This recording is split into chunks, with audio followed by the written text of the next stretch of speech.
തുടക്കം മുതൽ അവസാനം വരെ ഹ്യൂമർ എന്ന് പറഞ്ഞ പരിപാടി വളരെ രസകരമായിട്ട് ഉപയോഗിക്കപ്പെട്ട ഒരു സിനിമയാണ്.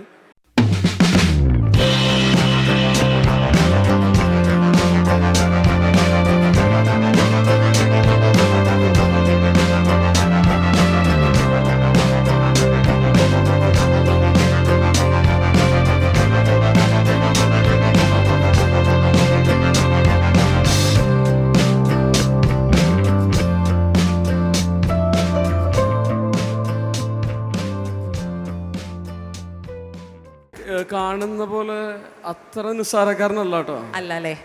ഇയാൾ അപ്പൻ എന്ന് പറഞ്ഞ സിനിമയുടെ സംവിധായകനാണ്. അപ്പൻ നിങ്ങളെല്ലാവരും കണ്ടിട്ടുണ്ടാവും.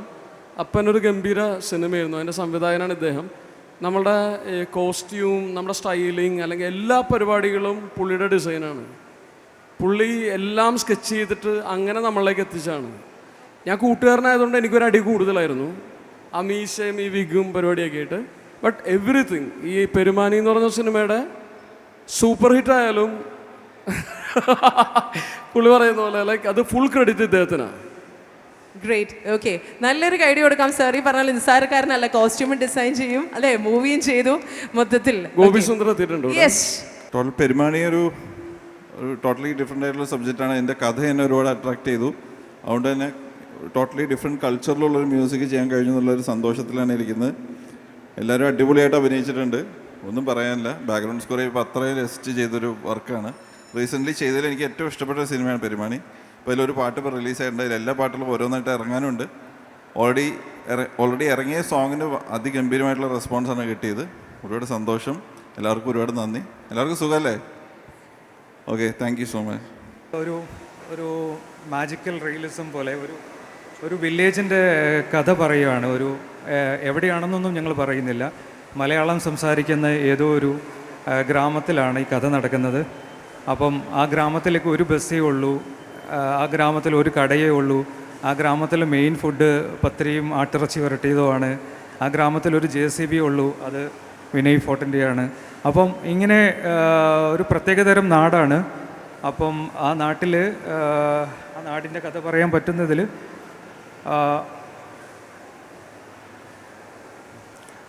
ഓക്കെ. അപ്പം ഈ 10-ാം തീയതി ഞങ്ങളുടെ മൂവി തിയേറ്ററിലേക്ക് എത്തുകയാണ്. അപ്പോൾ പെരുമാനി എന്ന ഗ്രാമത്തെക്കുറിച്ച് അറിയാനും ഇവരുടെ പെർഫോമൻസ് കാണുവാനും ഇവരാരൊക്കെയാണെന്ന് അറിയുവാനും നിങ്ങൾ മസ്റ്റായിട്ട് തിയേറ്ററിൽ എത്തണം.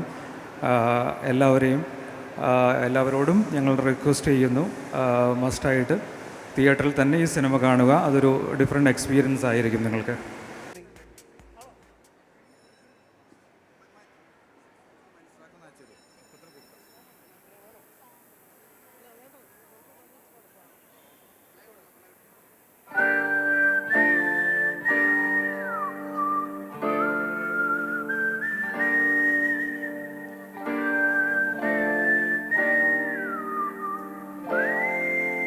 പൊരകളൊരുങ്ങുന്നുണ്ടേ, പൊതികളിണക്കുന്നുണ്ടേ, കരളിലൊരുങ്ങുന്നുണ്ടേ കാനോത്ത്.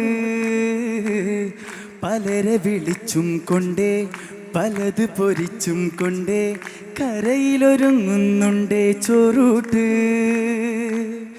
പല നില പന്തലിൻ്റെ പകലിനി തൊന്തരവല്ലേ, പല നില പന്തലിൻ്റെ തരരരാ. സോറി. ഓക്കെ, അപ്പോൾ ഒരുപാട് സന്തോഷം ഈ ഒരു അവസരം കിട്ടിയതിൽ. ആദ്യമായിട്ട് ഈ ഒരു ഫിലിമിൻ്റെ എല്ലാ ക്രൂവിനോടും ഡയറക്ടർ ഗോപി സുന്ദർ സാർ എല്ലാവരോടും നന്ദി പറയാണ് ഈ ഒരു അവസരം, ഈ ഒരു തുടർച്ചക്കാരനായി എനിക്ക് തന്നതിന്. അപ്പോൾ thank you so much. Final remarks എന്ന് പറയാൻ വേണ്ടിയിട്ട് മെയ് 10-ാം തീയതി തന്നെയാണ്.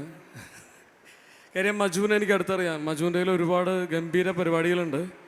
അപ്പോൾ ഈ സിനിമയുടെ സാമ്പത്തിക വിജയം അത്തരം ഗംഭീര സിനിമകൾക്ക് മജുവിനൊരു കാരണമാവട്ടെ. അതുപോലെ തന്നെ ഈ സിനിമയുടെ ഇപ്പോൾ ഞങ്ങളിപ്പോൾ 5-6 പേരെ ഇവിടെ ഉള്ളൂ. ഈ സിനിമയിൽ ഞങ്ങളെപ്പോലെ ഒരു 70 ആക്ടേഴ്സ് ഉണ്ട്. ഡയലോഗ് പറയുന്ന 70 ആക്ടേഴ്സ് ഉണ്ട്. അത് കുറച്ച് ഭയങ്കര ഇൻട്രസ്റ്റിംഗ് ആയിട്ടുള്ളൊരു സിനിമയാണ്. ഇത് തുടക്കം മുതൽ അവസാനം വരെ ഹ്യൂമർ എന്ന് പറഞ്ഞ പരിപാടി വളരെ രസകരമായിട്ട് ഉപയോഗിക്കപ്പെട്ടൊരു സിനിമയാണ്. അപ്പോൾ മെയ് 10-ാം തീയതിയാണ് ഡേറ്റ്. അപ്പോൾ ഏറ്റവും അടുത്ത ദിവസങ്ങൾ വന്നിട്ട് സിനിമ കാണുക എന്നുള്ളതാണ് കാര്യം. മലയാള സിനിമ ഒരു ഗോൾഡൻ പീരീഡിൽ കൂടെ കടന്നു പോയിക്കൊണ്ടിരിക്കുകയാണ്. ഒരുപാട് സിനിമകൾ, ഗംഭീര സിനിമകൾ ബാക്ക് ടു ബാക്ക് വരുന്നുണ്ട്. അപ്പോൾ നമ്മുടെ സിനിമയുടെ കാര്യത്തിൽ നമുക്ക് 100% വിശ്വാസമുണ്ട്. പക്ഷേ അത് ഏറ്റവും കൂടുതൽ ആളുകൾ വന്ന് അതൊരു വലിയ വിജയമാക്കി തീർക്കുക, thank you. Thank you so much.